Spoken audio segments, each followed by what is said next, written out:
Hi Ryan, welcome to BLP. My name's Brian. Hello po, Okay, Sir just Brian. a short interview. You're one of the hopefuls na candidate ng Misters of Filipinas 2024. So, what made you decide para magpa-screen sa pageant na ito?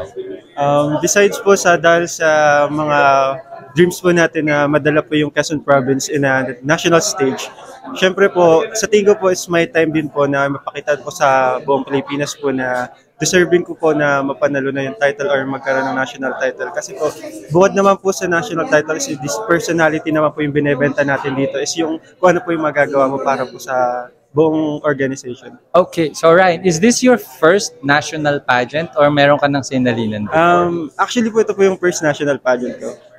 Okay, so anong meron sa pageantry na bumabalik ka?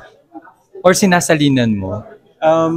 Ang ano po meron sa pageant yung sinasalin ko is yung pong experience po na nakukuha ko. Kasi po, sa lahat po ng mga pageant, may iba-iba pong experience na natututunan, mga skills, like yung mga seminars, mga community building, mga ganun na klaseng ganap sa sa pageantry. So yun po yung na-enjoy ko po na share ko po yung kung ano po yung meron ako. Then at the same time may nakukuha po ako.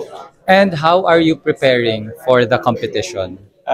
Ayun po, todo po yung diet. Siyempre, first ano na po talaga katawan at titingnan. Then inaalaga ko din po yung sarili ko, yung pace ko, yung sa lahat po, ng physical appearance. Pero syempre po, dahil po working po ako ngayon, medyo struggle lang sa preparation pero kinakaya naman po. Okay, do you have a team that helps you or sarili mo na?